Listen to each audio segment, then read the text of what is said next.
नमस्कार, श्रेया कॉर्नरमध्ये तुमच्या सर्वांचे स्वागत। आज आपण बनवणार आहोत अगदी सोप्या पद्धतीने मौसूद आणि चविष्ट उपवासासाठी साबुदाणा खीर।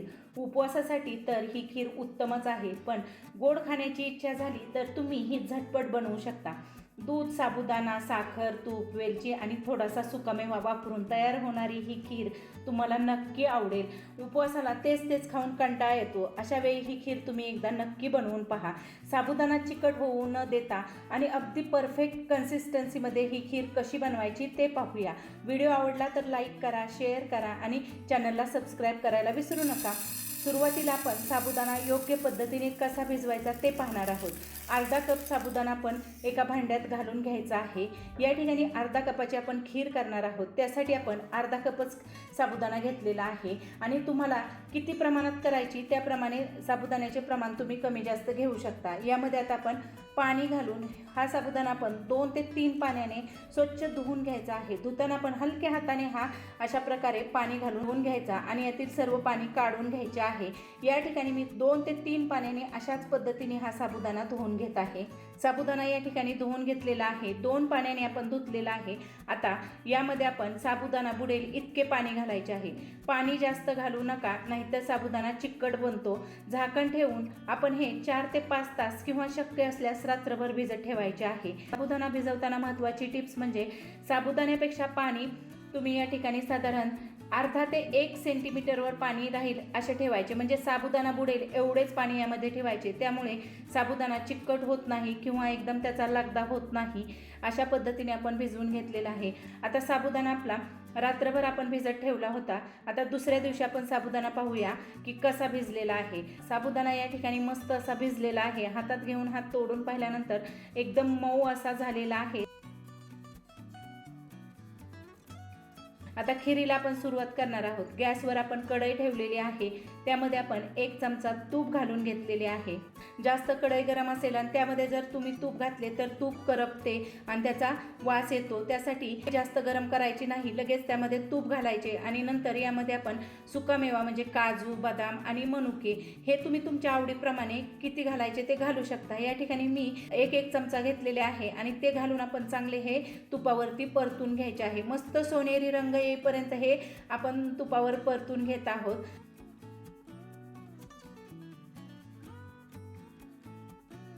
मनुके मस्त फुललेले आहे आणि या ठिकाणी काजूला देखील मस्त सोनेरी रंग आलेला आहे। हे एका प्लेटमध्ये आपण काढून घेऊया।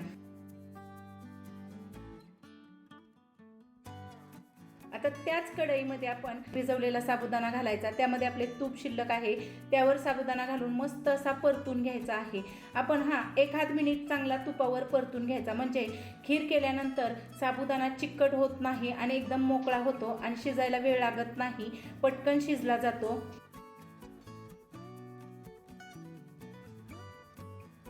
1 मिनिट आपण मध्यम गॅसवर हा मस्त असा भाजून घेतलेला आहे तुपावरती। आता आपण याच्यामध्ये दूध घालून घेणार। दूध मी सुरुवातीला या ठिकाणी गरम केलेले आहे। दूध घेताना 4 कप घेतलेले आहे, म्हणजे अर्धा लिटर दुधाची खीर बनवणार आहोत। कपाप्रमाणे 4 कप आणि लिटरप्रमाणे आपण अर्धा लिटर घेतलेले आहे। दूध घातल्यावर हे आपण मिक्स करून घ्यायचे आहे। गॅस आपण मध्यम केलेला आहे आणि मध्यम आचेवर हे आपण चांगले उकळून घेणार आहोत। म्हणजे या ठिकाणी आपण साबुदाणा सुरुवातीला दुधामध्ये चांगला उकळून घ्यायचा आहे, म्हणजे आपण 2 ते 3 उकळ्या याला चांगल्या काढून घ्यायच्या आहे। साबुदाणा मस्त भिजलेला आहे, त्यामुळे शिजायला जास्त वेळ लागत नाही। आपण साधारण 2 ते 3 उकळ्या काढून घेतल्यानंतर यामध्ये पाव कप साखर घालून घ्यायची आहे।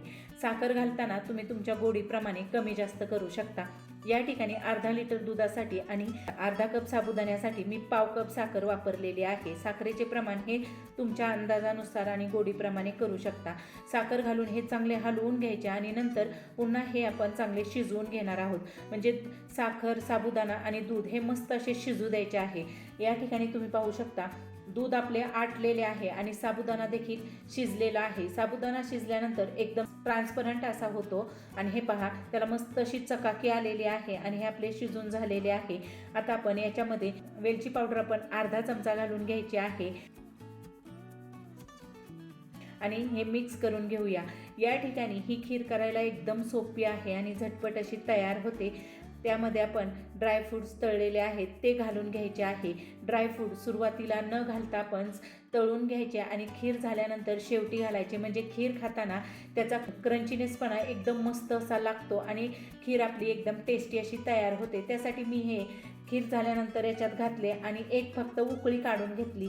आपली खीर या ठिकाणी तयार झालेली आहे. आता आपण ही एका बाउलमध्ये काढून घेणार आहोत. बाउलमध्ये घालून घेताना खिरीची कन्सिस्टन्सी तुम्ही पाहू शकता. जास्त पातळही करायची नाही आणि जास्त घट्टही करायची नाही. अशा प्रकारे एकदम परफेक्ट अशी करून घ्यायची आहे.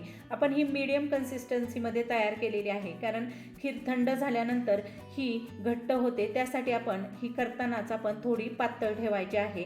जास्तही पातळ ठेवायची नाही, नाहीतर दूध आणि साबुदाणा असं वेगळे होते.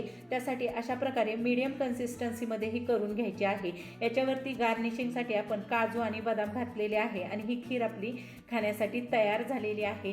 तुम्हाला चमच्यामध्ये घेऊन दाखवते. हे पहा, साबुदाणा मस्त असा परफेक्ट आपला शिजलेला आहे आणि एकदम मोकळा झालेला आहे. मऊ असा शिजून तयार आहे.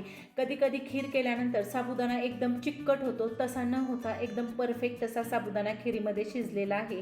ही खीर तुम्ही एकदा उपवासाला नक्की करून पहा. श्रावण महिना चालू आहे आणि श्रावण महिना म्हटलं की उपवासाचे दिवस आलेत. प्रत्येकाला कोणत्या नाही कोणत्या वारी उपवास असतो. तसेच श्रावणी सोमवारसाठी आपण नेहमी खिचडी करतो. खिचडी खाऊन जर कंटाळा आला असेल, गोडाचं काहीतरी खायचं असेल, तर या सोमवारी तुम्ही ही खीर एकदा नक्की करून पहा. एकदम टेस्टी आणि मस्त अशी तयार होते. करायला वेळ लागत नाही. फक्त आदल्या रात्री साबुदाणा भिजवून ठेवा आणि दुसऱ्या दिवशी झटपट अशी ही खीर तुम्ही नक्की बनवून पहा. तुम्हाला ही खीर कशी वाटली, तुम्ही केल्यानंतर याचा अभिप्राय नक्की कमेंटमध्ये कळवा. रेसिपी पाहिल्याबद्दल धन्यवाद. पुन्हा भेटूया अशा टेस्टी रेसिपींसोबत.